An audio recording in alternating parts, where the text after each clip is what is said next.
Sejam bem-vindos a mais um episódio do meu podcast. Hoje eu recebo um amigo, o Dr. Fábio, advogado, especialista no ramo previdenciário.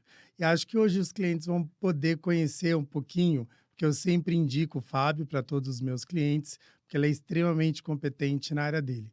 Seja bem-vindo, Fábio.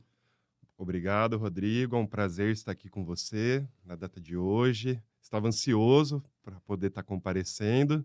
Esse é o primeiro podcast que eu participo, né? Então, se no decorrer aí eu ficar nervoso, com vergonha, né? Peço um pouquinho de compreensão e paciência comigo, né? Mas queria estar agradecendo o convite, tá? Fique tranquilo, eu também fico nervoso no meio dele. Para mim, ainda estou me acostumando a essa nova metodologia. Ô, Fábio, conta um pouquinho de você, da sua história, de quem você é, como você decidiu fazer direito. Eu lembro que a gente se conheceu, você estava estudando para caramba, bem na época que a gente se conheceu. Conta um pouquinho dessa história. Bom, então eu sou o Fábio, eu tenho 35 anos, sou formado há 8 anos. E aí eu acho que para poder contar um pouquinho da minha história, né, é legal voltar desde o começo, né? Lá no quando eu comecei, talvez, a trabalhar e tentar ser o mais breve e sintético possível, né? Fique livre. Mas é o seguinte, eu comecei a trabalhar com 16 anos, fui patrulheiro, a primeira empresa que eu trabalhei foi no Instituto de Pesquisa Eldorado. Então lá eu fazia o ser Nossa, sério? Você acredita que olha pra você ver que a gente não falou nunca disso. O primeiro escritório de contabilidade que eu trabalhei, a Accounting Plus, é o que fazia a contabilidade do Instituto Dourado. Olha pra você ver que mundo o mundo é pequeno. pequeno.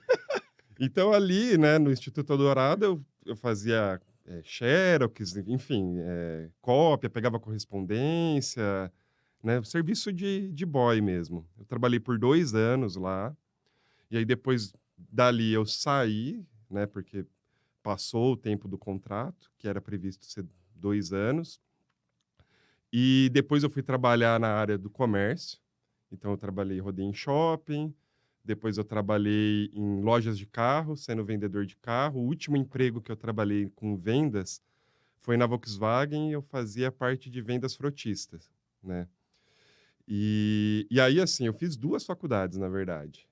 A primeira de economia, que eu tranquei o curso no último ano, Você não chegou a se não me formar. formei em economia, então foi meio que uma loucura na época, porque, enfim, eu percebi ali que aquilo não era a minha vocação, e eu tranquei esse curso. E aí eu mudei para o direito, mas meio que assim, eu falei: "Ó, na minha cabeça, na época, eu pensava: 'Pô, eu preciso ter um negócio que vai me dar uma profissão'". Então o que que era o meu pensamento? Eu estar em qualquer lugar do Brasil, por exemplo, e eu pudesse trabalhar de forma livre, né. Então o direito veio meio que nessa ideia para mim. Então eu falei: "Pô, eu tenho que estar num negócio, né, que eu consiga trabalhar em qualquer canto", né. E aí foi por isso que eu escolhi o direito, né. E aí, enfim, né, foram 5 anos, aí, depois eu acabei pedindo demissão dessa empresa que eu trabalhava na Volkswagen, na época, vendendo, carro para frotista. Regredi, vamos dizer assim, financeiramente falando, e fiz todo o processo, né. Fui estagiário, inclusive, o primeiro emprego de estagiário foi com um amigo nosso também, que foi com o irmão do Júlio Chinhonha. Ah, ó, família. Eu trabalhei lá de estagiário com eles, e aí de lá eu fui para o TRT15, e aí depois eu fui para um escritório, aí sim começa a história mesmo, efetivamente com o direito previdenciário. Porque daí depois de lá, quando eu me formei no direito, eu fui contratado num escritório de advocacia previdenciária, que eu acredito talvez que seja o maior escritório de advocacia previdenciária do Brasil, que chama Gonçalves Dias, esse escritório. E aí ali eu aprendi, vamos dizer assim, tudo de previdência mesmo, né. Óbvio que eu corri atrás, eu tenho 3 pós-graduação, então não foi só o emprego, né, mas obviamente eu também fiz por onde, entendo que eu tenho meus méritos aí também, né. Então eu trabalhei nesse escritório depois que eu me formei, e aí quando chegou a época da pandemia, eles demitiram todos os advogados na época. E ficaram só com os assistentes, enfim. E, e acho que, enfim, aí a partir disso, aí sim eu montei o meu escritório, né? Até mesmo o meu ex-patrão na época me incentivou. Ele falou: você tem perfil para ser empresário, não tanto empregado. Então, as portas vão estar abertas no futuro para você, né? Mas tenta montar um negócio por conta.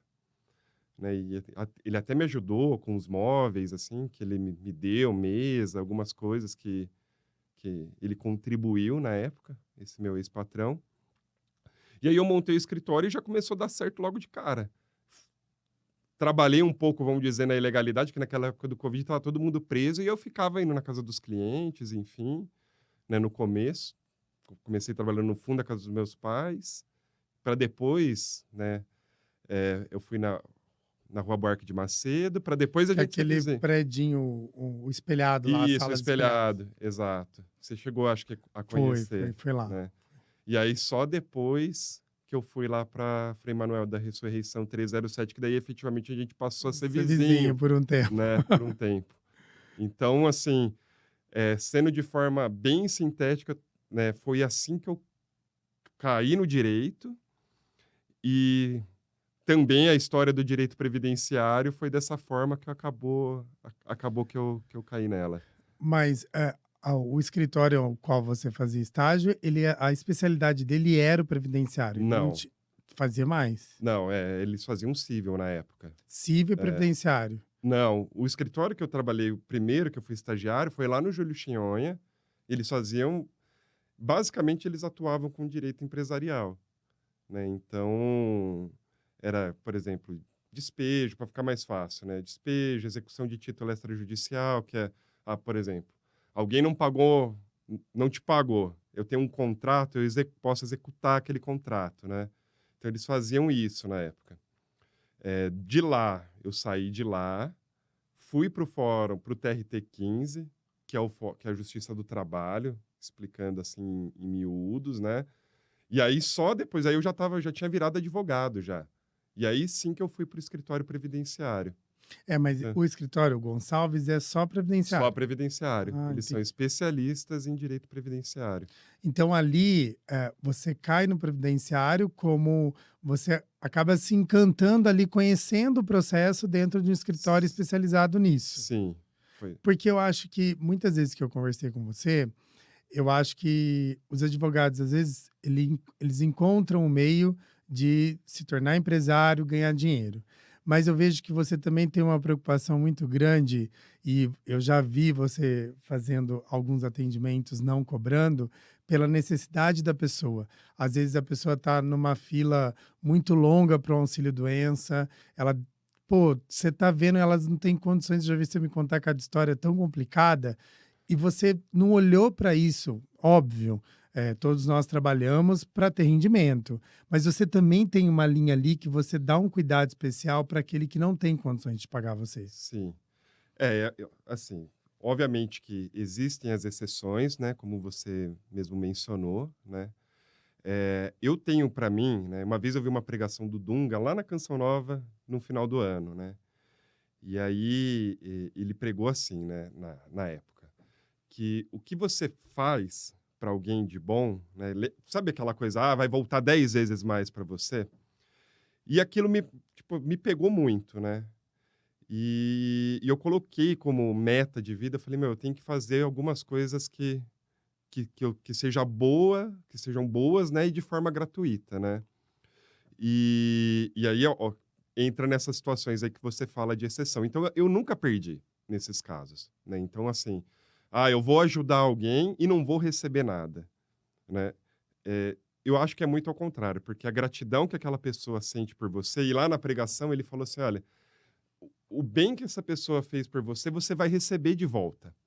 E 10 vezes mais, né? 10 vezes, 1000 vezes, sei lá quantas vezes. Então, não significa que, tipo assim, o cara, por exemplo, recebeu um auxílio-doença que é um salário mínimo, eu vou receber 14 mil reais, por exemplo. Né? Que o salário mínimo é 1.412, vezes 10 seria 14 mil. Não é isso, né?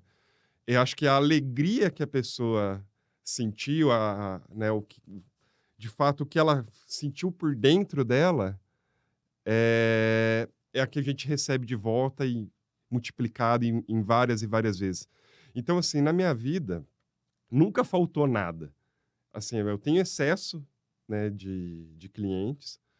Eh, um pouco antes, né, da gente estar conversando aqui, antes do podcast começar, eu até mencionei, falei: "Olha, eu não tenho meu escritório não tem rede social, né, então, assim, não tem TikTok, não tem Instagram, eu tenho um site só, né". E nunca me faltou, né. Hoje a gente está quase temos mais de 700 clientes, e vai muito do boca a boca, né.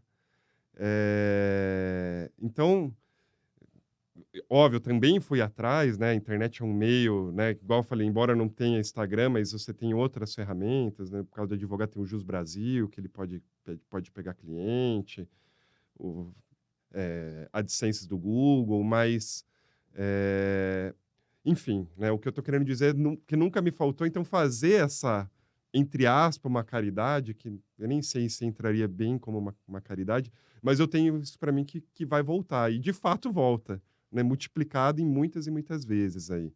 Eu acho que até a gente estava comentando isso antes, né? É importante trazer Deus também para o mundo dos negócios, porque a gente acaba fazendo essa dependência, esse cuidado que a gente acaba tendo. Porque quando a gente ajuda alguém, o sorriso da pessoa, a lágrima, você saber que você mudou a vida dela, num aspecto que às vezes para a gente é algo simples de fazer, né? Vai tomar Sim, pouco do nosso tempo, porque exige o nosso conhecimento, e a gente tem a possibilidade de mudar a vida daquela pessoa.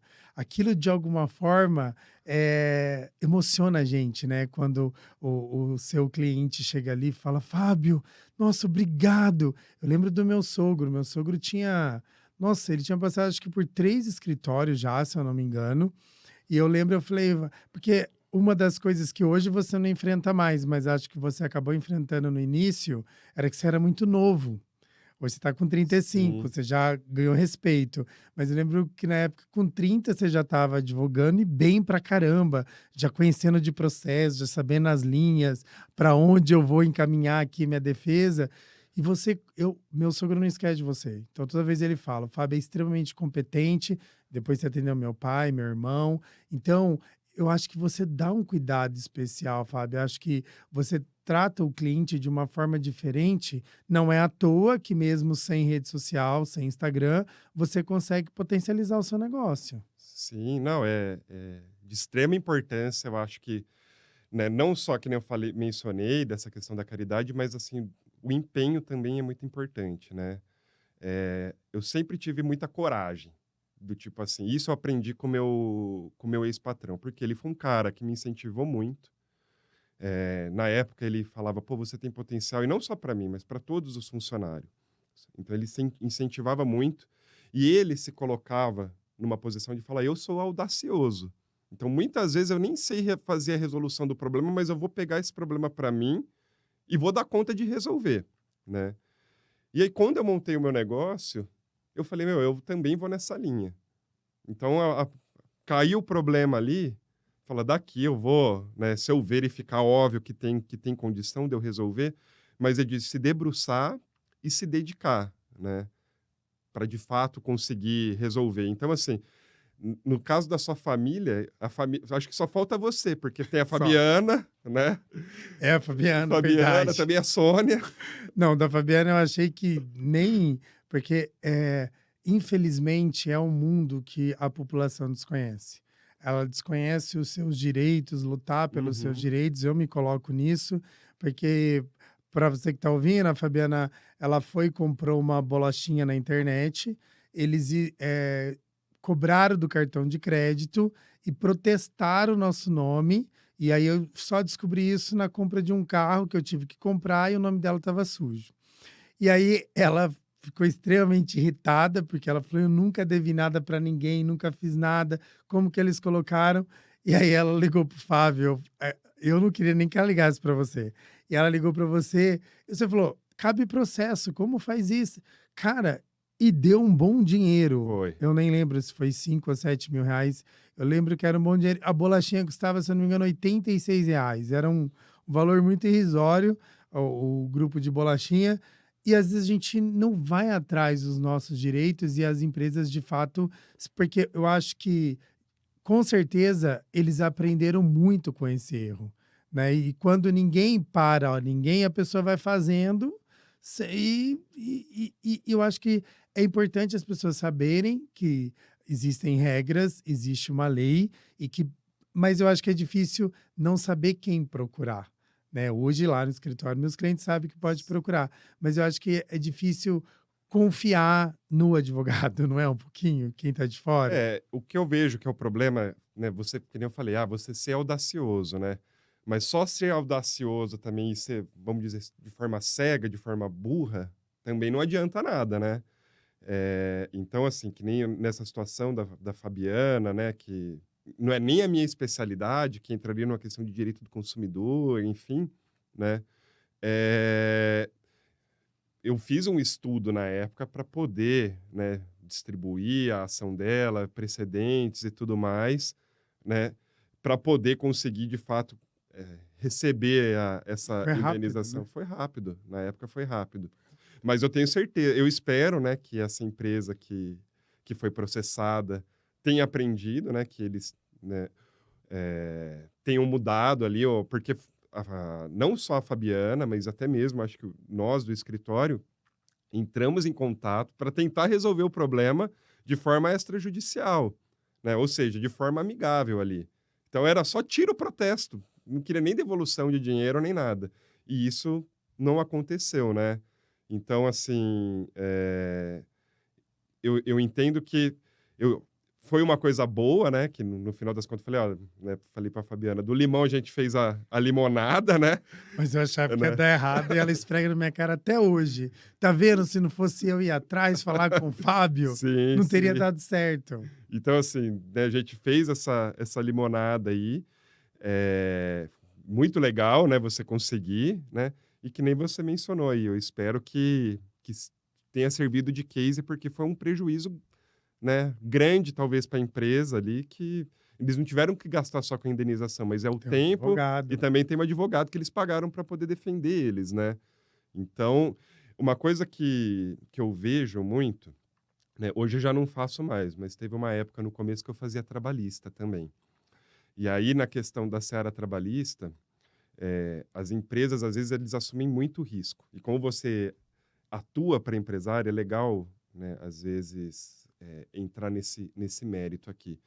Então o empresário fala: "Ó, acontece uma coisa ruim lá dentro da empresa", às vezes ao invés da pessoa querer resolver o problema, e às vezes até é orientado por advogado, fala: "Vamos assumir o risco e vamos esperar o processo vir". O acordo, né, de certa forma você vai acabar perdendo, né, então assim, você vai ter que abrir mão de parte, né.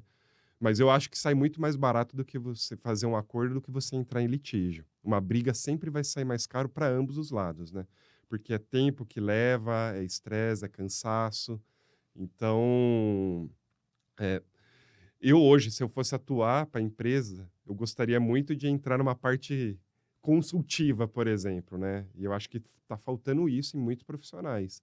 Do tipo assim, ó, vamos tentar resolver o problema de forma amigável, né, assumir o prejuízo, do que às vezes fazer o contrário. Não, eu assumo o risco e se der um processo lá na frente, eh É, eu até falo para o cliente, quando às vezes tem cliente que assume alguns riscos que a gente não orienta.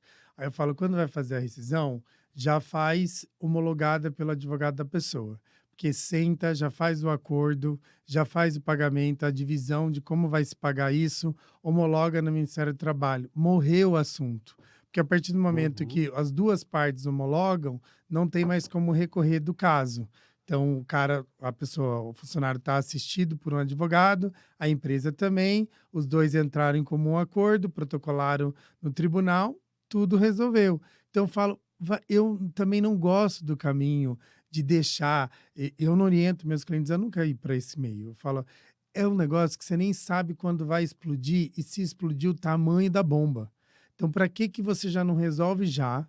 Já senta na mesa, já faz o acordo, faz a divisão da forma que você pode pagar e, obviamente, que a outra parte aceite e já liquida. Mas não, tem muito advogado nessa linha. E isso aí, a gente pode ir para primeira, segunda, terceira instância, e fica um negócio que, às vezes, quando vai estourar lá no final, é uma bomba gigante. Exato. E tem uma questão psicológica também dessa história toda. Por quê?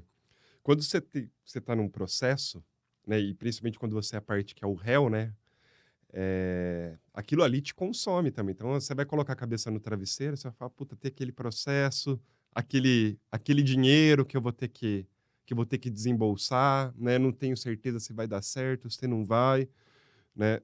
Aí, ó, assim, a maioria das causas, às vezes os valores talvez não sejam valores altos, mas tem situações, né, que nem na época que eu mencionei, que eu atuava como advogado trabalhista, que era acidente de trabalho. Exclusivamente eu fazia acidentes de trabalho. Acidente de trabalho é tudo causa que beira milhão. Então, assim, É a porque economia. você interrompeu uma vida, né? Você Uhum. interrompeu um sonho, É né? que houve uma perda. Geralmente no acidente de trabalho, o que que é mensurado, né? Existe uma perda da capacidade laboral. E a indenização é calculada em cima dessa perda da capacidade do trabalho da pessoa. Então, por exemplo, se a pessoa perdeu 30% da capacidade da força dela de trabalho, e se foi em decorrente de um acidente de trabalho, a empresa tem que indenizar de forma vitalícia esses 30% do salário. E o que que a Justiça do Trabalho faz aí? Não só a Justiça do Trabalho, mas tem um artigo, se eu não me engano, 950 do Código Civil, que autoriza que o pagamento seja feito à vista. Então, assim, como é calculado? Pega a idade da pessoa que ela sofreu o acidente, com a expectativa de vida do brasileiro, que é 75 anos. Então, você pegar um funcionário, por exemplo, com 20 anos, eu já peguei Nossa, situações assim, você tem que calcular vezes 55 anos de trabalho, com férias, décimo 13º. terceiro, fundo de garantia, com tudo. E o pagamento tem que ser feito à vista. Então, assim, eu já presenciei várias situações, né, de empresas falar: vamos levar até o final, vamos levar para o litígio", coisa que teria sido resolvido com um acordo que custaria 1/10 do que efetivamente a empresa foi condenada, mas às vezes, muitas das vezes eu tenho certeza, né, que foi por má orientação, do sentido: "Vamos tocar para frente, vamos, isso não vai dar em nada", enfim. Então, É bem complexo. E eu acho que, nesse caso que você está colocando, eu falo para os clientes: dependendo do negócio que você for abrir, toma cuidado com todas as nuances. Porque às vezes você vai abrir uma prestação de serviço, ok. Ah, mas você vai abrir uma pequena indústria, algo que de fato exige segurança no negócio. uhum, Tenha todos os equipamentos de segurança, tenha a normativa, tenha o cuidado, porque é exatamente o que você está falando. Às vezes você tira um laboral de uma pessoa que, às vezes, se você tivesse uma linha de cuidado e proteção dentro da empresa, aquele acidente não teria acontecido. exato, Porque a maioria dos casos é por. Óbvio, tem os casos que, mesmo a empresa tendo todo o cuidado possível, aconteceu o acidente. Mas, na maioria, a empresa não estava preparada. Ela resolveu fazer o que eu chamo de economia burra, que é o que eu falo: se você não está preparado para entrar em determinado negócio, não entre no negócio, porque todo negócio tem seu risco e você precisa assumir todo o risco. Não adianta você, só quero ganhar, vou economizar no que não tem como economizar. Né? Ainda, seu escritório não tem como economizar na educação. Se você sim, não lê, não estuda, não está atualizado nas leis, como é que você vai se manter de pé? Não vai se manter de sim, pé. sim, Aí, a hora que você pega um caso, perde o caso, e é uma questão sua que perdeu, cara, você não estudou. Então, por que que. Então, eu falo: qualquer coisa que for abrir, entenda aquele negócio do começo ao fim. Você está preparado para aquilo? Siga em frente. Não está preparado? Procure outro ramo para você exato. fazer. Então, assim, eu acho que por empresário, né, o toque que eu daria é exatamente isso aí: invista em segurança do trabalho, eh, exame periódico, não economize nisso. E, assim, um ponto importante também, né, já que você entrou nisso, muitas vezes às vezes a empresa fornece o EPI e o empregado não quer usar o EPI porque não gosta. Se acontecer alguma coisa com esse empregado, o dever de fiscalizar o empregado é da É da empresa. empresa. E a empresa tem o dever diretivo. Ela pode obrigar o funcionário a usar o EPI, sob pena de Suspensão, suspensão, advertência. advertência, até justa causa, né? Se for uma questão de reincidência, né? O que não dá é para o empresário, que nem eu falei, assumir um risco, às vezes, porque eu não gosto. Teve uma vez que eu fui comprar móveis planejado, lá para o escritório, inclusive. Aí eu fui na marcenaria, uma marcenaria grande. E aí a gente ficava no segundo andar, tudo espelhado, você conseguia ver a fábrica embaixo. E aí eu mencionei na época, eu falei, ó, todos os empregados sem IPI. E aí eles, não, mas eu mencionei na época, eu falei, se alguém sofrer um acidente de trabalho, vocês vão perder tudo que vocês conquistaram, né? Por conta dessa desídia de vocês aí, né? Não, mas eles não gostam de usar IPI. Eu falei, não importa que eles não gostam, É o risco né? do empresário, né, Fábio? Exato. Quem vai pagar a conta é ele. Então você tem que obrigar a usar, porque quem vai pagar a conta é ele no final. Exato. Porque imagina, dependendo da idade, nesse ramo, às vezes são pessoas mais novas, né? Que tá na linha Uhum, ali de produção. Vezes 50, 55 exato. anos, uma. O salário Nossa, tudo passa de milhões. Então, às vezes, o que a pessoa conquistou na vida dela inteira, o empresário, que o brasileiro tem o costume de pagar ainda tudo no carnê, então você fica ali, ó, né, mês após mês pagando. Imagina, você conquista um determinado patrimônio e aquele patrimônio inteiro, você vê, às vezes, numa indenização, ela vai embora, né? eu Então, falo isso muito. Eu falo, ser empresário no Brasil não é fácil, porque você tem que cuidar de toda a parte de legislação, mas também uhum, da parte trabalhista, mas também da parte tributária.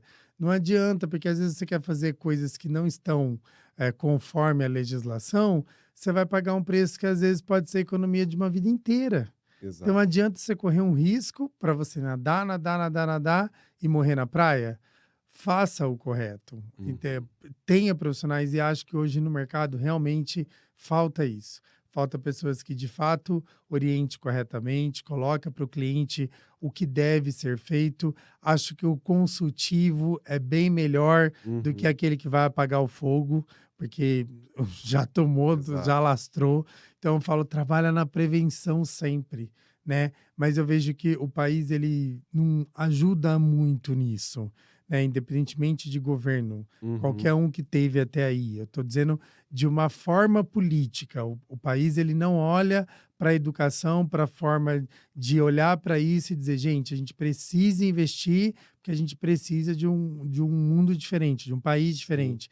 Então, fica a cargo dos profissionais trazer essa diferença de quem estuda mais, quem se dedica mais para entregar um melhor trabalho, sim. né? E assim, para o microempresário, acho que você vai poder falar melhor até do que eu, não só para o micro, mas talvez para o médio empresário também, é muito difícil, né? Porque o governo ele não dá subsídio, ajuda nenhuma, Nenhum. né? Eu me coloco, eu também sou empresário, e eu vejo que a partir do momento que você fala, eu quero dar passos e crescer, você não tem, Só tem né? você. Só Então, assim, você não tem desconto, se eu for contratar algum funcionário a mais, né, eu acho que é justo a gente, né, já que a lei está aí, pagar fundo de garantia, 13º, pagar o INSS para o empregado, né? Mas em contrapartida, isso tem um custo que é alto, né? Para quem é pequeno, aquilo ali pesa, né? Representa muito. Cada pessoa que você contrata representa muito. E em contrapartida, quanto mais você vai faturando, mais a sua alíquota de Vai imposto subir, né? aumenta. Então eu falo, não tem um equilíbrio, né? Não. Você pega multinacionais ou empresas de grande porte, o governo dá subsídio. Agora, para o pequeno empresário, ele não tem subsídio nenhum e ele tem todos esses encargos que a gente mencionou antes, né? Cuidado com o funcionário, né? Se ele atrasar uma guia de imposto, aquilo ali vai explodir, né? Porque tem multa, juros, né? Então, Ele deveria fazer isso, mas não faz. Eu falo que você deveria ler. Aquele que não tem funcionário, ali que está cheia. Você tem, conforme você vai ter um número maior de funcionário, porque hoje 75% da mão de obra estão nas pequenas empresas, de médio e pequeno porte. Então, 75% de todo mundo que trabalha está nas pequenas empresas. E aí eles não têm incentivo. Então, às vezes, eles poderiam até empregar mais se ele tivesse o quê? Uma redução no alíquota do imposto dele. Então, eu acho que poderia ter essa métrica, sabe? X faturamento, você vai tendo redução, como ela tem o fator R ali para quem vai mudar de anexo no Simples. Mas ela não tem. Então, eu falo, o próprio governo poderia trabalhar de uma forma que o pequeno empresário, porque às vezes a gente quer contratar, a gente precisa, às vezes não é nem Uhum, que a gente quer, a gente precisa contratar, mas a gente fala, pô, mas como que eu vou manter férias, 13º, toda a questão trabalhista, se às vezes, no seu caso, é sazonal, né? Então tem uhum. muito processo, pode ser que não entre tanto processo, mas o salário está ali, você vai ter que pagar. Né? Então, acho que o governo precisava fazer um acertozinho de volta para o empresário. O que eu vejo é que, assim, conforme você vai crescendo, o meu é sazonal, mas assim, você planta e depois você colhe lá na frente, né, então acaba que aumenta o faturamento, e assim eu acho que praticamente todas as empresas. Então a partir do momento que você começa a contratar mais gente, teoricamente a sua empresa vai crescer, né. Só que o grande problema disso aí é que o imposto cresce junto, né, então a alíquota de imposto cresce junto, e o que eu acho engraçado, né, e é uma coisa que eu sempre menciono para quem é mais próximo, eu falo: "Olha, é, no fim das contas, quem é o assalariado e o microempresário não guarda dinheiro, Não não tem. consegue sobrar, né. E assim, o CLT no geral, e você for pegar o nível de pessoas que têm dinheiro guardado no Brasil é Sim. ínfimo, né. E aí, ou seja, né, se houvesse uma política mais favorável, provavelmente teria muito mais dinheiro, inclusive circulando e consequentemente o governo também arrecadaria muito mais, né. Então a gente. Aqui não tem a métrica, né? Eles Uhum. não têm essa métrica. Eu acho que, de fato, a gente precisava separar a política de profissional. Então, precisava estar realmente separar as políticas públicas de quem vai fazer o país Uhum, economicamente crescer. Porque senão se fica uma coisa política. Você vê até o ministro que está agora, a quantidade de coisas que ele tentou fazer, né? E politicamente ele está sendo barrado em tudo. Então você olha lá, pô, o ministro é de esquerda, mas ele está tentando fazer algo que de fato é importante para o país neste momento, tentando colocar um monte de coisa na mesa, mas a política faz o quê? Derruba ele. Então eu acho que deveria ser um órgão totalmente separado uhum, da política, como é o Banco Central. Ele segue da forma que precisa seguir para a economia, não para a política. uhum. E hoje o país ainda fica refém da política, não tem o que fazer, né. Enquanto não houver uma reforma, né, nesse sentido, e eu nem sei se os projetos que eu andei vendo, eu acho que nenhuma vai nesse sentido, de É, equilibrar, né, a não, não, então o pequeno empresário vai pagar mais imposto. Vai chegar a 31% de alíquota, ou seja, é algo imensurável. uhum, Imagina hoje dentro do seu negócio você pagar 31%. Hoje você deve estar numa alíquota bem menor do que isso. uhum, E aí 31%, porque daí eles falam, e vai pesar mais para os prestadores de serviço, porque eles entendem que os prestadores de serviço têm uma margem de lucro maior do que o comércio e a indústria que tem risco de estoque. uhum, Não é bem isso que acontece na prática. É isso que eu falo, gente. É um mundo que se pinta que não é um mundo na uhum, realidade. Para alguns, sim é, mas para a maioria não é. Então, eu falo que devia ter o governo começar primeiro com a reforma administrativa, ou de fato organizar, né, essa a questão, para depois se pensar numa reforma tributária. A reforma tributária teria que ir por último, porque se eu organizo o que eu gasto, organizo a métrica, porque eu falo que a tecnologia ela chegou em tudo quanto é lugar, mas ainda não chegou na política, né? uhum. Porque eles querem manter os cargos. Isso aqui eu estou falando de vereador Sim, a presidente. Então, não estou aqui defendendo bandeira nenhuma. De prefeitura a país é a mesma história. Se mudasse isso, tudo ia começar a mudar, porque se eu tenho uma folha menor para pagar, consequentemente eu tenho mais lucro, consequentemente eu posso reduzir a carga tributária, porque você viu, acho que a gente bateu recorde de arrecadação agora, nesse mês de novembro. Foi o recorde de arrecadação. E as contas públicas não fecham. Então o problema não é a arrecadação, o sim, problema é que o gasto é excessivo. uhum, Então precisa ter uma mudança aí, né? sim, sim. E assim, eu acredito muito na prosperidade, assim, que a prosperidade ajuda as pessoas, né. O dinheiro não é tudo, né, mas se a gente tivesse uma coisa mais equalitária, as políticas públicas, com certeza nosso país seria muito melhor. Então, o índice de violência, meu, se você tem bens materiais acessível, né, com certeza o índice de violência reduziria de forma drástica, Absurdo. né? A mesma coisa, pô, se eu tenho uma saúde de qualidade, né, ninguém vai se preocupar em, pô, eh, não tô querendo julgar e falar, mas alguém fala: "Pô, eu vou ter que assaltar, né, por conta que alguém tá doente para comprar remédio", sei lá, não sei nem se isso acontece, né. Mas, assim, a questão do bem material, eu sei que isso é muito presente. Se você for pegar uma estimativa, né, de quem está nos presídios e quem é detento, eu tenho certeza que boa parte ali vem de uma condição muito ruim, né, muito baixa, isso é óbvio, né. Então, a vontade das pessoas de terem as coisas, né, acho que acaba fazendo o nosso país, a parte ruim do nosso país, né, aflorar muito, né. Então, é, eu acredito que as coisas deveriam ser, mais equânime, mas assim, no no sentido das pessoas poderem ter acesso, né, poder comprar um celular, poder trocar de carro, sei lá, a cada 2, 3 anos, ter acesso a uma boa casa, poder ir no mercado e comprar tudo que ela tem vontade. E não ser Então, rica, né, que é o que não acontece nos necessariamente, países fora, que você vai Uhum, Estados Unidos, por exemplo, no Canadá, as pessoas são assalariadas, mas elas têm acesso a tudo que uma pessoa de classe média alta tem. uhum, Não tem uma diferença. Difícil você ver aquela pessoa pobre, pobre, pobre, né. A maioria ele encontrou ali uhum, um meio termo para todo mundo ter acesso a tudo. Eu acho que dignidade, né. Acho que a gente não, o que falta aqui no país é olhar para esse meio e falar: "Olha, a gente precisa dar oportunidade para todo mundo, tem que mudar a métrica do uhum. negócio". Eu acho que a gente não vê isso na nossa geração. No Brasil, Não vê, não. eu acho que não vai acontecer nunca, porque que nem, como eu mencionei, né, o microempresário, ele não tem apoio nenhum, né, e o subemprego está cada vez aumentando mais, então o que você vê de jovem em cima de uma moto, entregando iFood, né, pessoal que trabalhou 30 anos numa empresa, dentro de um Uber, sendo motorista de Uber, então eu não vejo talvez uma saída para o país. E aí, assim, é pregado que você trabalhar dessa forma, você é empresário, nada contra, é um trabalho digno, né, Não, mas ele mas não dá para ele você falar que você tá não sendo é empresário. empresário e, assim, eles estão deixando mais ricos ainda, tanto no caso aqui o iFood, como no caso o Uber.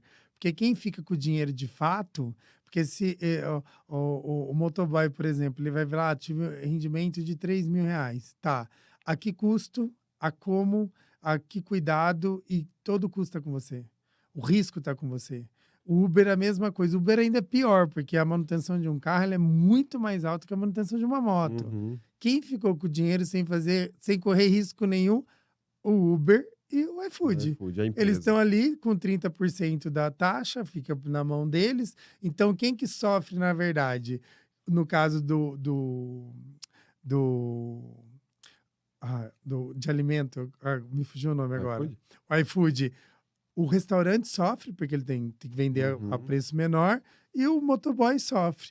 E o Uber, quem sofre é o próprio motorista, que eu já vi pessoas perdendo o carro, porque não conseguiu fazer uma linha de economia para entender que aquele valor que ele recebia, pelo menos de 30 a 40% precisa ser guardado para ele trocar de carro ou fazer manutenção do carro, porque aí chega lá, ele gastou todo o dinheiro em coisas práticas do dia a dia, e não consegue se recompor de Sim. novo e fica sem emprego, sem carro, no caso. Então, é o que eu tô vendo, na verdade, né, enxergando que o futuro tá indo para uma precarização do trabalho, né.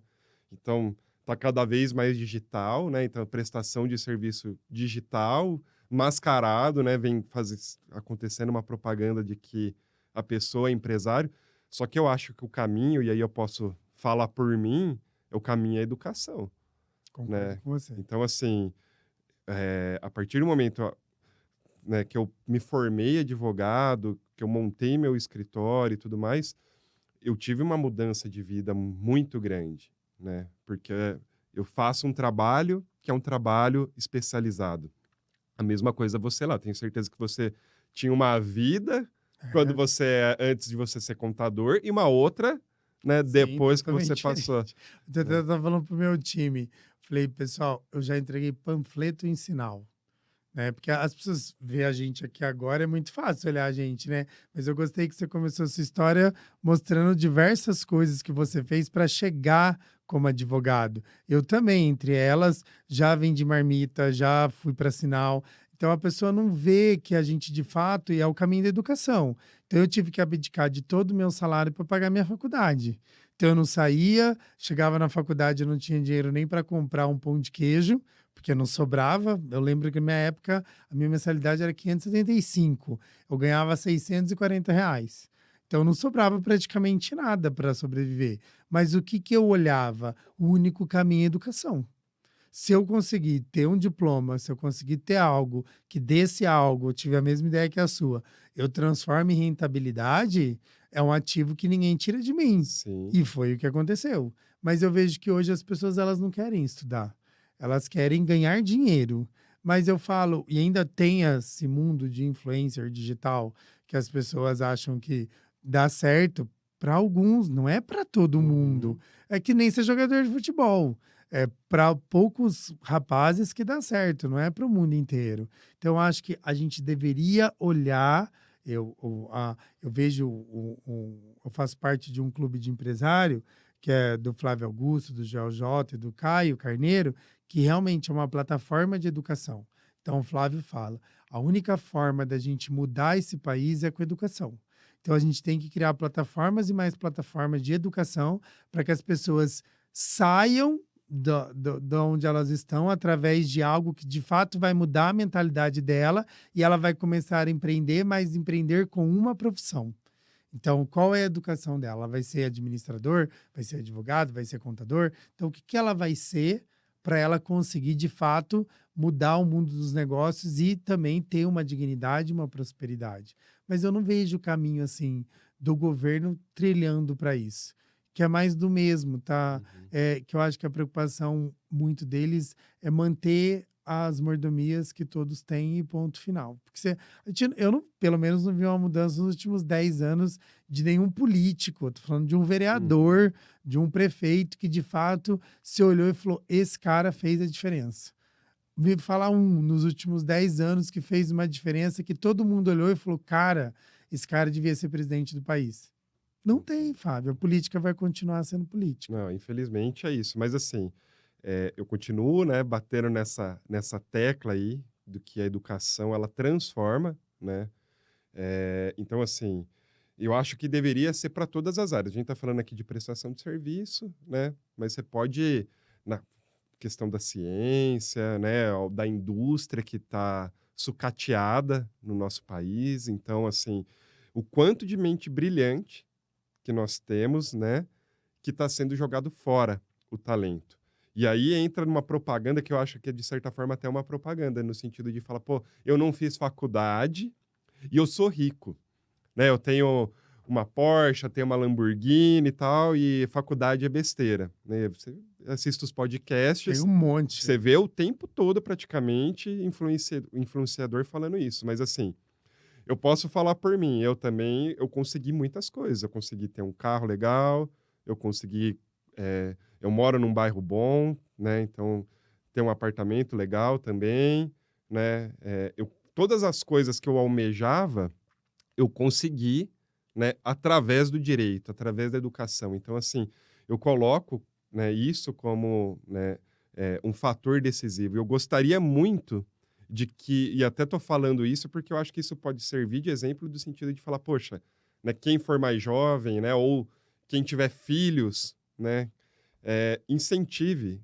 né, eles a estudarem, eles a serem criativos, né, e talvez ir na contramão do que tá sendo falado, né, ir no tradicional, porque eu acredito também que o nosso país só pode desenvolver se nós conseguirmos, eh, alterar a nossa mentalidade, que a educação seja um norte, né. E é uma população raçuda, né? O brasileiro ele não desiste, ele dá um jeito, ele encontra outro caminho. Eu fico imaginando, imagina se a gente fosse ministrado por educação, ninguém segurava o Brasil.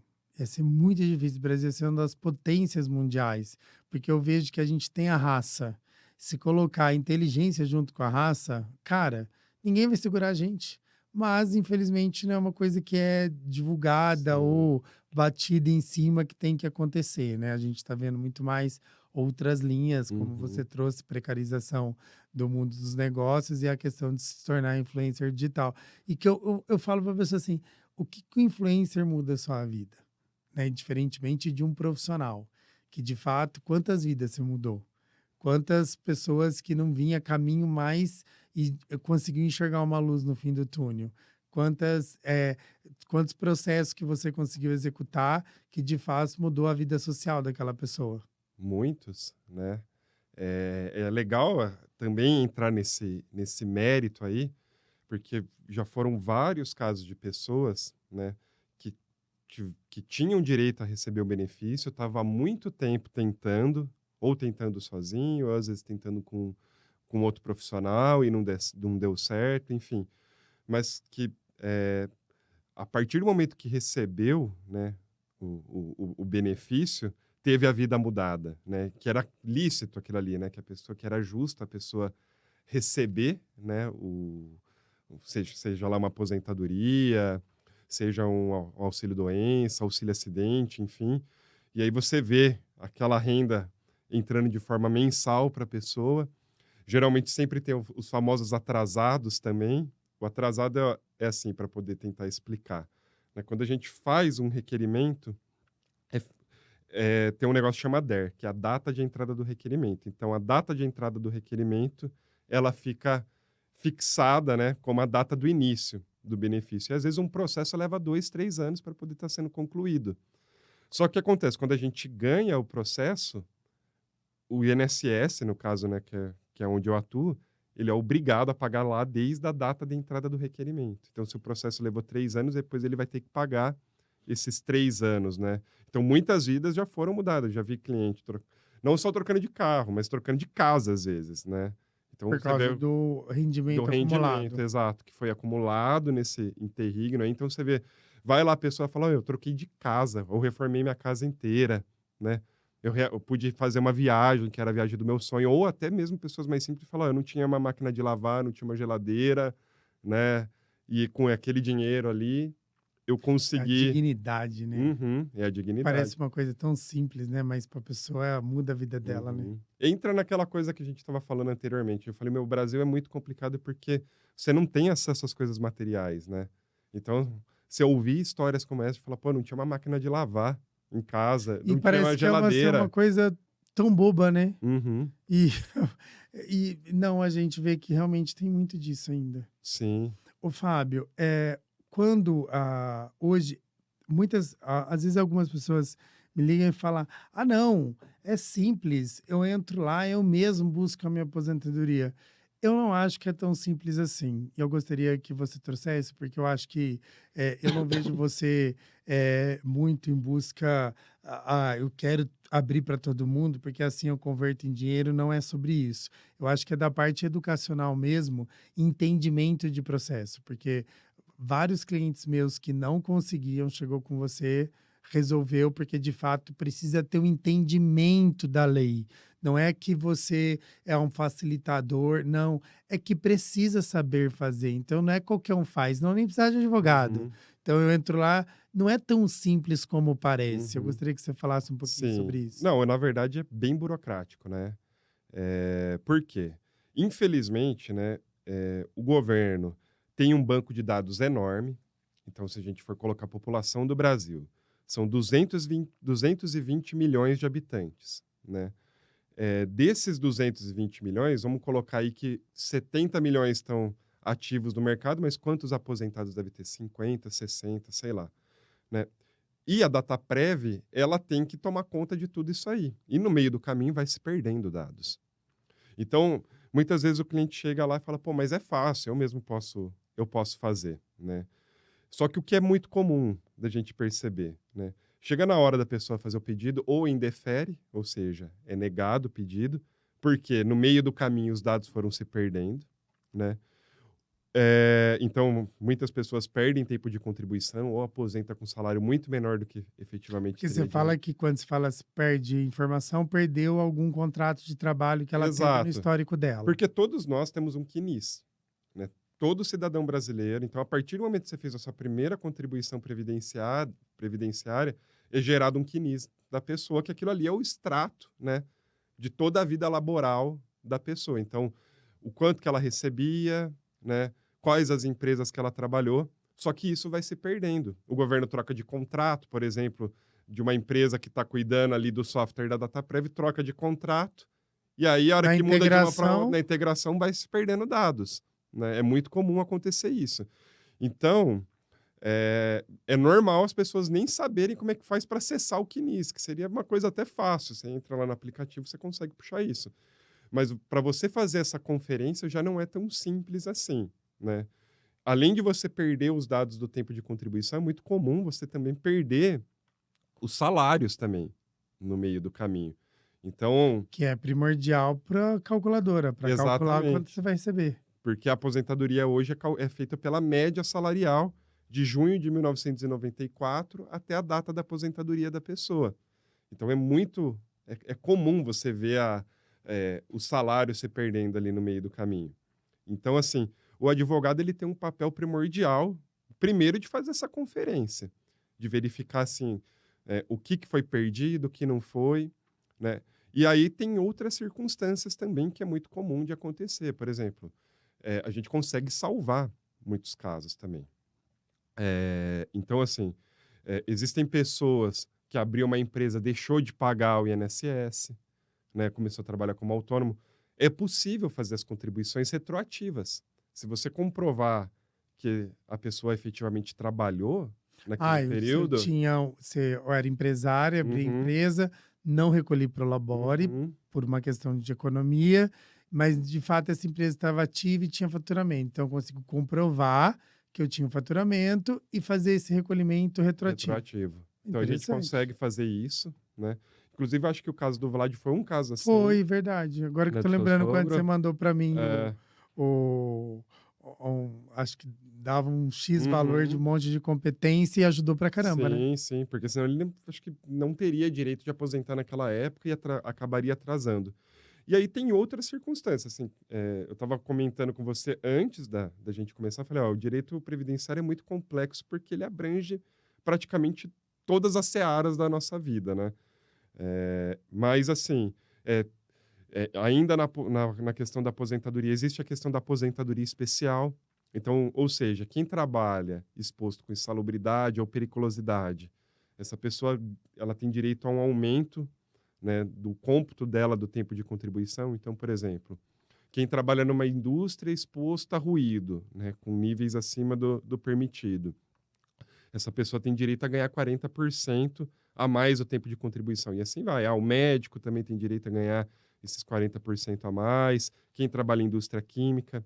Então, é muito comum você ver profissionais dessa área que nem sabe dessa circunstância que ele poderia aumentar o seu tempo de contribuição na hora de se aposentar. A gente vê assim, até o pessoal que é operador, assistente de indústrias, eles até têm noção de que eles têm esse direito. Mas às vezes a pessoa tem um cargo ali já de supervisor, de gerente, ele acha, fala, eu não tenho direito a isso. Porque eu não tô na operação. Mas na verdade o que vale não é a operação, é o ambiente que você está inserido, né? Então, assim, eu não estou literalmente ali na máquina, mas se você está dentro de uma linha de produção, o que você está exposto no mesmo ambiente daquele operador ali, né? Obviamente que talvez tenha oscilações, mas, enfim, muitos casos passam batidos, né? Então, é muito comum a gente ver empresários, né? Pessoas falam, pô, eu era gerente, né? Depois eu montei minha empresa. E aí, quando a gente vai pegar o PPP, que é o documento que comprova, né? Essa questão da especialidade, a pessoa tem direito a esse cômputo a mais o tempo de contribuição. Então, já teve, inclusive, indicações suas, Que né? deu Que a certo. pessoa, que deu certo, que a pessoa não sabia disso, né? É que eu sempre parti do pressuposto que toda área tem um especialista. Então, acho que nós, enquanto prestador de serviço, eu sempre que qualquer coisa na minha casa, que nem a geladeira começou a vazar, chama a pessoa da manutenção. Então, cada um tem. Se todo mundo pensasse dessa forma, que eu acho que é uma grande troca de mercado. chamar o especialista para cada coisa, o mercado, todo mundo ia rodar, Uhum, todo mundo ia lucrar, todo mundo ia ter receita. Mas as pessoas acham assim: eu sou prestador de serviço, você é advogado. uhum. Aí, para fazer uma abertura de empresa, eu mesmo faço. Cara, contrata um contador, um escritório para fazer para você. Não faça você. Sim, vida que segue, todo mundo pensa assim. Porque aí, aquele especialista é a área dele.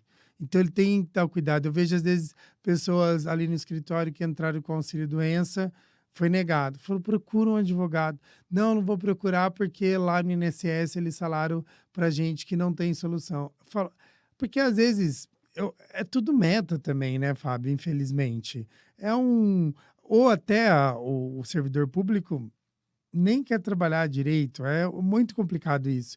Mas ainda mais auxílio-doença, tem coisas reais. Você tem um atestado de um médico, você tem um exame, você tem o que comprova que de fato você perdeu a atividade laboral. Então, o negado não pode ser só negado. Tem que ter uma defesa, um cuidado, não Uhum. é isso? Sim, então, entrando nessa questão do auxílio-doença, por exemplo, né, eh, a administração pública, né, que nem você falou: "Ah, o servidor", eu não vejo muito com a questão de má vontade. A legislação da administração pública, ela foi criada para dificultar a concessão de benefícios. Por quê? Se um servidor público, né, te concede um benefício que é indevido, esse servidor público ele vai ser responsabilizado civilmente, então ele vai ter que pagar o prejuízo do erário, e ainda ele pode responder criminalmente e ainda ser exonerado, se ele concede um Nossa, benefício isso é errado. importante você trazer É, isso, é uma legal novidade isso. para mim. Então, assim, e se ele indeferir, não acontece nada com ele. Se ele negar e não trazer prejuízo nenhum, não tem problema. Então, ele não é penalizado. Agora, se ele concede errado, ele é penalizado. Então, por que que você vê uma enxurrada de negativas, por exemplo, do INSS e acho que praticamente todas as autarquias, né? Justamente porque a lei da administração pública foi criada para poder dificultar a vida do servidor. O que que a gente vê? Uma judicialização enorme, né, de questão de auxílio-doença, de aposentadorias e tudo mais, justamente por conta desse entrave, né, que a lei da administração pública criou, né. Eh, eu vejo que isso, de certa forma, pode ser uma economia, entra naquela coisa, acho que o governo assumiu o risco, né. Porque a gente que está num grande centro, no caso aqui em Campinas, quem está em São Paulo ou nas maiores capitais do Brasil, tem acesso a um advogado. Mas você vai pensar aquele cara que está lá no interior, né, sei lá, do Nordeste, do Norte, ou até mesmo aqui, né, numa cidade menor aqui em São Paulo, ele não tem acesso tão fácil a um advogado especializado igual aqui, né. Então, assim, imagina o quanto de economia que o governo não tem, né, com fazendo isso, né. Mas Então quanto de sofrimento uma pessoa tem, né? uhum. Se é dela aquele valor, ela não tem como trabalhar e ela ficou sem salário, como ela faz com a vida dela? Tá. Se ela depende só da previdência. Então, Rodrigo, essa é uma dificuldade que a gente tem, né? Porque, assim, infelizmente, conforme eu falei, a lei da administração pública dificulta muito, né? E, assim, mesmo quando depois a gente faz o processo, também existe uma dificuldade, né? Por quê?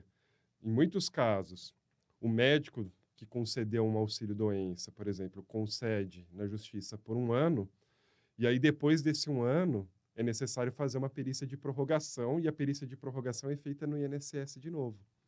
Então, o que que acontece?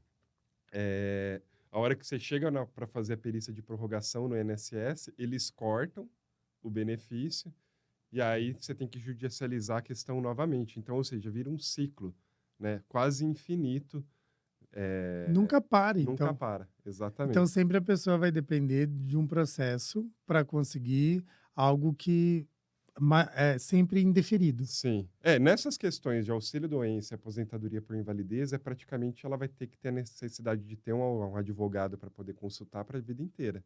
Porque é muito difícil a pessoa sozinha, com os documentos dela, conseguir. Pode ser que aconteça, mas é Mas é algo raro. bem mais difícil de acontecer. Infelizmente é raro. Então, assim, até saiu um dado interessante, que nos últimos tempos que o INSS andou chamando o pessoal para poder fazer o pente fino, Desse pente fino, a cada 10 benefícios, 9 foram cortados. E a estimativa também é a mesma para quem está indo lá fazer a perícia. Então, existe uma reprova de 90%, né, dos benefícios que são pleiteados a título de Nossa, é auxílio-doença e muito. aposentadoria por invalidez. É muito. Mas entra naquela questão que eu te mencionei, que eu acredito que o benefício é negado pela forma que a lei foi criada.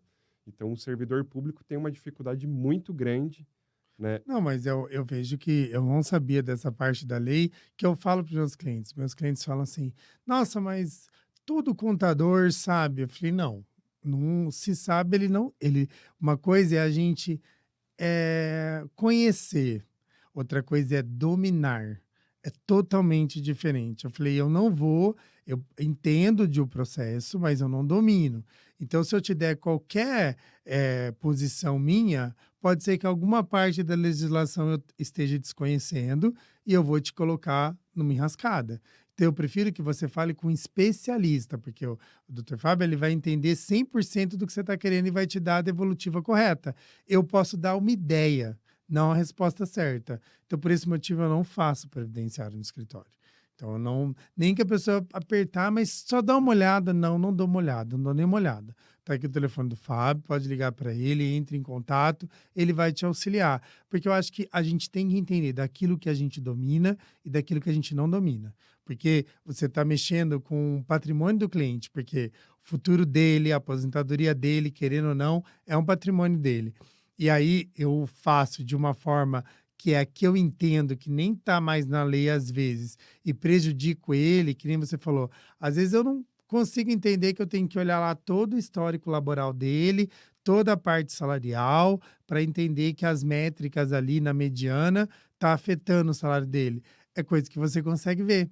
Eu já vi vários comparativos seus de você trazer, ó, se contribuir mais um ano sobe tanto, se contribuir mais 2 anos sobe tanto, se subir a forma de contribuição, tudo afeta no valor que a pessoa vai receber. Então, acho que é importante a pessoa, de fato, procurar. Às vezes, eu falo, não é nenhum advogado, é um advogado especialista em previdenciário, que é diferente, nem, não é uma coisa que qualquer advogado conhece.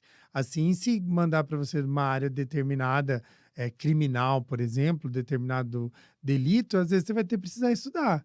Então, procura quem sabe da área no 100%, né? É exatamente isso. Essa questão da especialidade foi uma coisa que eu sempre foquei muito. Até quando eu estava na faculdade, eu já pensava, falei, eu tenho que me especializar num negócio só, e isso é muito importante.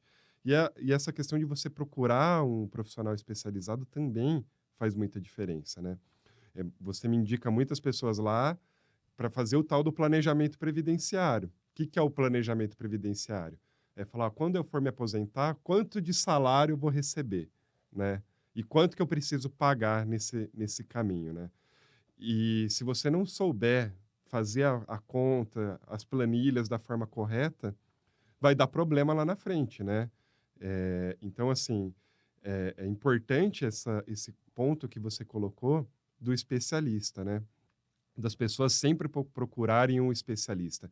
É a mesma coisa também um médico, né? O médico é um bom exemplo porque todo mundo procura o especialista. Você não vai no cardiologista se você está com uma fratura no pé, você vai procurar um Exatamente. ortopedista, né? Então, essa é uma questão muito relevante, né? Importante de você buscar um profissional especializado, né?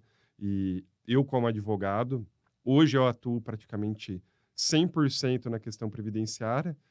Em alguns casos, né, algumas exceções a gente acaba fazendo para amigo ou outro, um inventário, uma ação igual foi o da caso da Fabiana, mas o meu foco é nessa questão da especialidade mesmo, da questão da previdência. O Fábio, e nesse tempo todo seu, qual o que você acha que é mais corriqueiro, que às vezes é aquela coisa que a pessoa não procura um advogado, mas você vê que se a pessoa procurasse, seria muito mais fácil para ela. Nossa, você falou 700 clientes, Uhum, significa 700 tipos de caso, uhum. né? Às vezes um se iguala ao outro. Mas que você dá, dá para você falar, poxa, se as pessoas procurassem o advogado, elas conseguiriam mais rápido essa definição. Cara, eu vou colocar aqui o ponto que veio na minha cabeça, a questão de prejuízo, né? Porque Tá. quando a gente fala de previdência social, a gente está falando de dinheiro, né? E, infelizmente, os maiores casos que eu vejo como prejuízo é muitas vezes aquela pessoa que trabalhou um tempo grande numa empresa, né? E aí ela saiu e montou um negócio. E às vezes até mesmo por orientação de contador, falou, ó, paga pelo mínimo. Só que, como o cálculo é feito pela média de contribuições, então às vezes a pessoa pagou sempre pelo teto, uma vida inteira, e aí o contador, né, orienta, vai lá, paga pelo mínimo que não tem problema nenhum. E aí o valor da aposentadoria da pessoa muitas vezes vai lá para baixo, e não era aquilo que a pessoa estava buscando. E existem várias formas da gente conseguir do salário ficar alto. Então, existem situações que a gente consegue fazer a pessoa fazer uma contribuição só no ano e ela manter as médias de contribuições feitas lá no passado. Então, essa busca, né, novamente por um especialista na área é muito importante, porque às vezes você vai fazer uma economia, vou pagar em cima do mínimo, né, 20% sobre o salário mínimo, dá 200 e poucos reais, né, e não vou consultar um advogado, né, para economizar a consulta dele, pode sair muito mais caro lá na frente, porque se você for fazer, eu sempre faço a conta, falando, então vamos fazer a conta aqui, da data que você aposentou até a data que você, vamos fazer uma expectativa de vida, sei lá, até os 75 anos. Às vezes o prejuízo que a pessoa teve nesse interregno chega a quase milhões de reais, né, por conta de não buscar uma assessoria especializada, né? Então, você acha interessante que as pessoas busquem antes, ali quantos anos você indica que você acha que pode fazer um planejamento, assim, uns 50, 40? Quanto você acha que é ideal? Porque eu acho que algumas coisas são preventivas. Uhum, Você pensa que nem como você colocou, às vezes, de fato, eu não oriento isso. Eu oriento a pessoa a falar: "Você tem histórico, pra trás de CLT?" "Tenho". Falei: "Então procura um especialista para ele entender e colocar", porque às vezes a gente vai recolher eternamente pelo teto, mas é um erro também, porque você uhum. está jogando dinheiro fora, não vai mudar a sua métrica. Então tem que saber a posição certa, quanto que de fato você tem que recolher. Que idade você acha que isso é interessante ou não tem essa idade? Então, eu acho que para o CLT, a princípio, não teria necessidade, né, para você poder fazer isso, até porque quem ganha abaixo do teto dificilmente conseguiria complementar, até pelo preço das coisas e tudo mais. Agora, para quem é empresário, profissional liberal, autônomo, a partir do momento que você passou, né, para essa categoria, você já tem que procurar um advogado. Então, Então é é cedo. cedo, Ah, né? então é o Então, que eu falo, tá, estão ouvindo, clientes queridos? É importante que a hora que você se torne empresário, faz parte que nem planejamento tributário, é planejamento previdenciário. Porque depois eles falam: "Ah, você orientou". Não, eu não orientei, eu nunca oriento. Falo, eu dou seu telefone, eu falo: "Liga para o Fábio, o que o Fábio mandar, a gente vai colocar como Prolabore". Porque a métrica muda toda hora. Como que eu vou tem na internet, né, às uhum, vezes umas calculadoras que eu falo que é tabajara, que eu falo: "Cara, não vai por isso, porque existe tantas nuances fora essa questão da calculadora", porque até para operar um sistema de cálculo da previdência, porque você também tem um que sim, é próprio particular, nosso, próprio de vocês, você tem que saber o que você está fazendo, o que você está colocando. claro. Não é simplesmente colocar lá a informação, ele já vai te dar, você tem um entendimento por trás da calculadora, não é? É porque a matemática é uma ciência exata. Então, se a partir do momento que você inserir um dado errado, Já foi. vai dar problema, entendeu? Então, assim, é de suma importância a pessoa buscar cedo, né? E, assim, o ponto é que muitas vezes a pessoa fala, "Bom, eu vou gastar mais, né? A nossa tendência é eu vou gastar muito mais procurando alguém para poder fazer isso. Ou, eu não tenho, uma coisa comum da gente ver, eu não tenho essa necessidade agora, eu não vou me aposentar. Só que a realidade geral das pessoas é, a partir do momento, vai chegar uma hora que você não vai ter mais força de trabalho. Então, hoje, né, a previdência está indo para um caminho que o homem vai aposentar só com 65 anos e mulher com 62. Hoje é o caminho que está se levando. Não existem outras regras, mas daqui 10 anos praticamente vai ser tudo assim. E aí eu te falo, com 65 anos, provavelmente você já não vai conseguir trabalhar e ganhar a mesma coisa do que você está ganhando, por exemplo, que nem eu tô no meu auge aqui, com 35 anos, né? Com 65 eu não vou estar com a mesma força de trabalho que eu tenho hoje. Então, provavelmente, o que eu for receber de aposentadoria talvez vai ser a minha única fonte de renda. Então, por isso que é muito importante, porque às vezes você fala, pô, eu encaro como um investimento. E os clientes que procuram a gente falam, olha, não pensa que é um dinheiro jogado fora. Né? Então, às vezes eu vou pagar aquilo ali e vai jogar fora, vai para o governo, vai para a corrupção. Eu não vejo dessa forma porque, no final das contas, esse dinheiro está sendo investido e a gente vê milhares de pessoas recebendo aposentadoria, né? E a Previdência também tem um dado interessante que ela nunca deu calote em ninguém, nunca atrasou um pagamento nem nada. Isso é verdade. Então, historicamente E até falando, antecipa 13º. exato. Então, assim, na história, né, se a gente for pegar, a gente nunca teve problema com a Previdência. Então, eu coloco como investimento mais seguro de todos, inclusive. Eu vejo também que é interessante o cliente começar desde cedo. E às vezes é difícil a gente convencer ele. Ele geralmente vai para essa linha que você trouxe. Ah, eu vou pagar mais, está indo para o governo, é corrupto. Eu falo, mas nesse caso específico, existe a lei do retorno, Uhum, no caso da Previdência. Então, você está investindo em algo que vai retornar para você no futuro. Pode ser longo esse futuro? Pode, mas uma hora vai retornar para você em aposentadoria. Então, às vezes, uma decisão que você toma errado de não fazer um recolhimento adicional que poderia ter feito na época, ocasiona de você ter um salário baixo, consequentemente, você ter um poder de compra bem menor do que você poderia vir a ter, né? exato. E assim, eu também falo para os clientes que o INSS não é só questão da aposentadoria, né? Ele é um seguro, tanto que o INSS é Instituto Nacional do Seguro Social, né? Então, assim, você não tem só o direito à aposentadoria. Se você vier a falecer, né, o esposo ou a esposa vai ter direito a receber a pensão por morte. Adoecer, você tem direito ao auxílio-doença, aposentadoria por invalidez.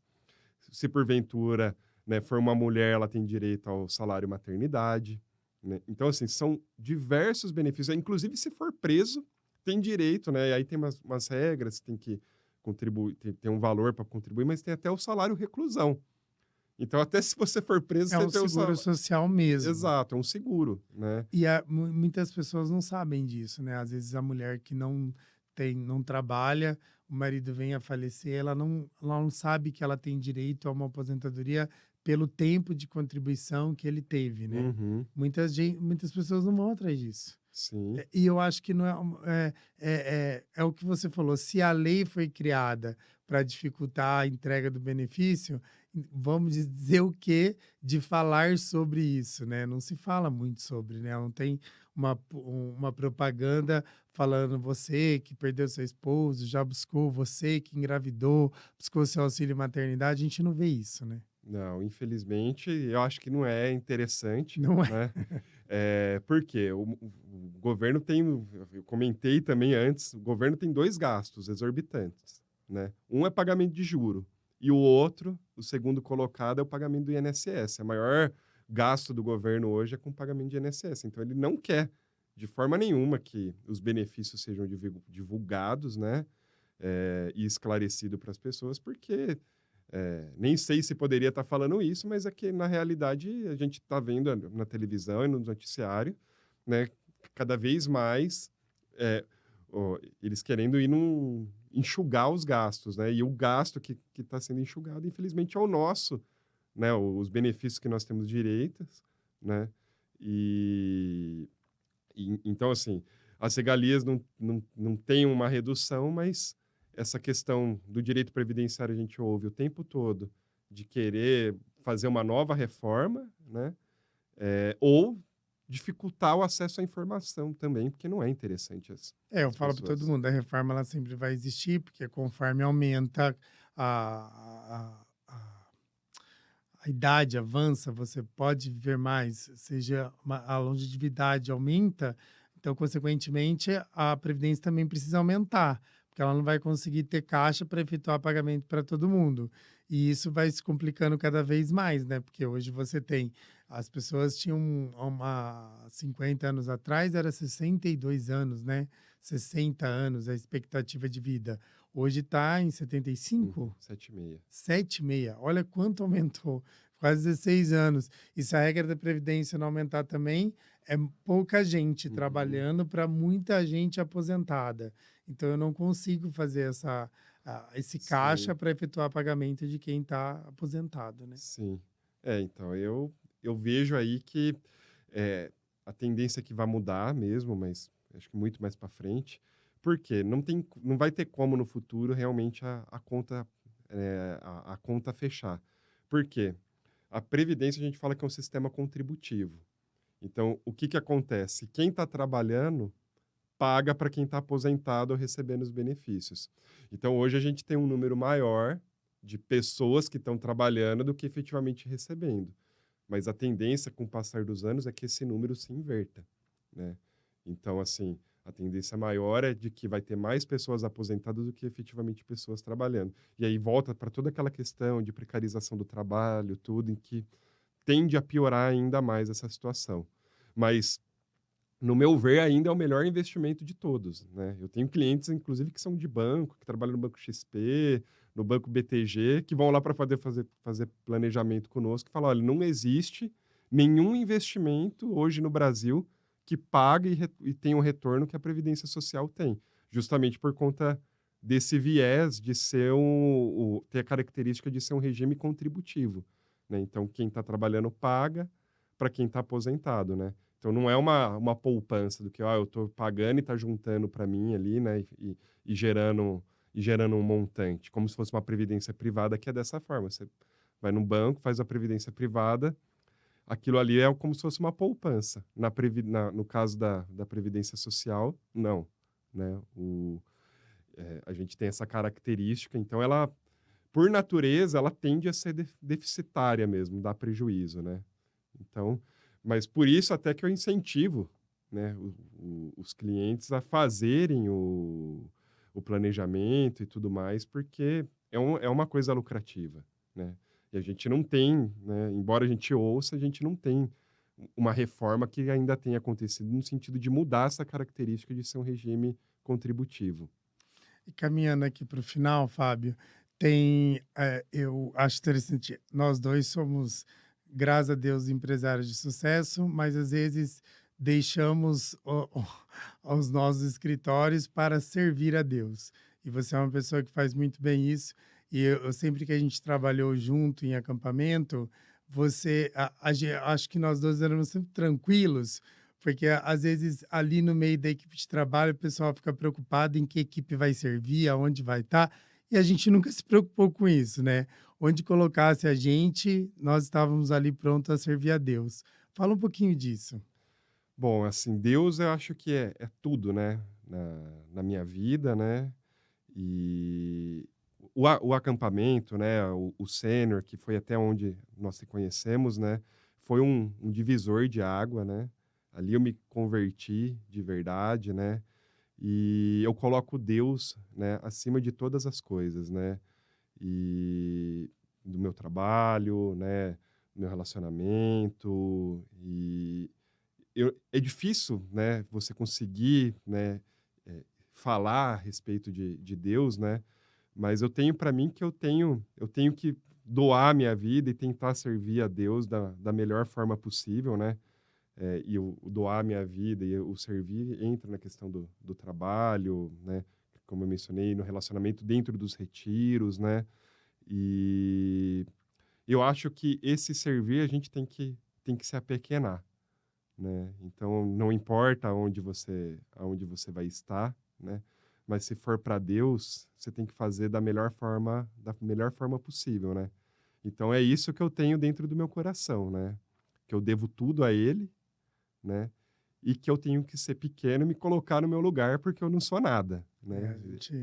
mas você sempre teve essa facilidade. Eu já acho que a gente já serviu, pelo menos acho que umas 6 Uhum. vezes juntos, e sempre você era pessoa super tranquila no sentido, vai estar equipe X e equipe Y, você estava: "Tô aqui para servir, que precisa fazer, bora lá, vamos correr", que de fato é uma experiência que a gente precisa passar de serviço para que quem esteja fazendo o acampamento tenha um encontro pessoal com Deus, e é através, Uhum. querendo ou não, numa boa parte da equipe de serviço, que faz com que o milagre chegue na vida da pessoa, né. Sim, sim. Eu tenho para mim, assim, que muitas vezes eu vou lá para servir e acabo servido, né. Eu vou ali para poder dar minha mão de obra, mas eu volto com o meu prato cheio, porque você ouve tantas histórias e eh, esse desligamento que nós temos dentro do acampamento, né, é uma coisa maravilhosa, assim. Então, eu sempre volto, eu tenho, né, dentro de mim que eu sempre volto um tiquinho melhor, né. O ser humano é podre por natureza, porque nós somos pecadores, né, perfeito só foi um, né, mas eu tenho para mim que cada vez que eu vou lá, eu alcanço, eu subo um degrauzinho para poder conseguir conquistar o céu. E eu vejo que é sempre bom porque a gente vê tudo que a gente tem, né? A Sim. gente acaba entendendo que a gente nem problema tem, né? Quando Uhum. a gente passa pela experiência do serviço, você olha para a sua vida e fala: Meu Deus, como eu sou agraciado com tantas as coisas. Então, você tem um pouquinho de reclamação, você sai de lá agradecendo somente. Me perdoa por ter falado isso ou aquilo, porque eu tenho muita coisa. Sim, é exatamente isso. A gente volta com o prato cheio, transbordando, né? E a experiência com o Espírito Santo, independe da religião, né? Mas a experiência com o Espírito Santo é uma coisa assim que é fora do comum, transcende o natural, é sobrenatural. Então é só quem viveu, né? Não é só a vivência ali de pregações e do que acontece dentro dos acampamentos, mas essa proximidade com o Espírito Santo é uma coisa fora do Eu comum. falo, não é sobre religião, né? É sobre Deus. Então, foque em Deus. Né? Ali são, obviamente, base cristã, né? Mas foque em Deus. Esses dias para trás mesmo eu fui fazer o Legendários e quem está por trás é uma igreja protestante. Mas não se fala sobre religião assim como é nos acampamentos, né? Então não faz a pessoa se voltar para Deus, não para a Igreja Católica ou Igreja Batista, ou quem quer que denominação seja. E eu falo que nós estamos hoje numa carência de Deus. As pessoas estão muito carentes, sedentas de algo que elas não conseguem matar a sede. E a sede que elas vão conseguir matar é somente em Deus, não tem como.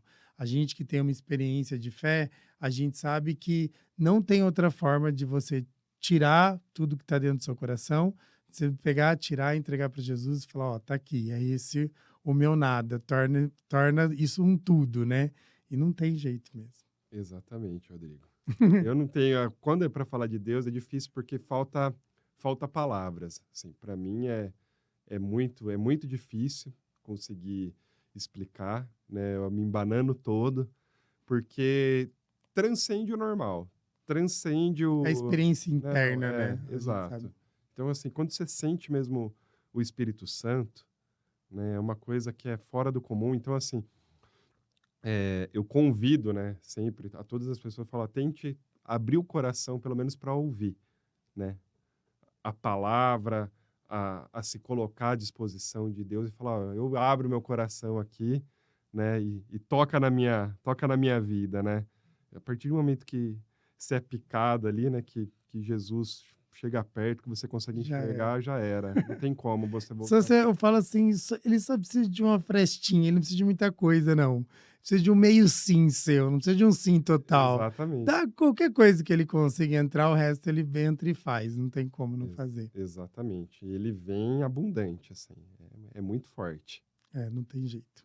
Fábio, eu queria te agradecer muito por estar aqui. Olha, para mim foi um privilégio tê-lo aqui, porque muitos dos clientes acabam te conhecendo e é sempre você que eu indico, você que trata o previdenciário de toda a base da Direciona. Queria te agradecer profundamente pelo seu sim. Rodrigo, agradeço também, viu? Foi um prazer estar aqui. Espero que, né, tenha ido bem. Desculpe pela eventualmente, né, como eu falei, é a primeira vez que eu participo de um podcast, né? Então, às vezes pode ser que o nervosismo, alguma coisa do tipo, mas eu acho que É advogado, advogado não erra nunca. Muito obrigado, viu, meu amigo? Obrigado, amigo. Somos amigos, graças a Deus. Isso é uma verdade. Ah, Obrigado. também, obrigado. E a você que esteve até aqui, curta, compartilhe, comente e até o próximo episódio.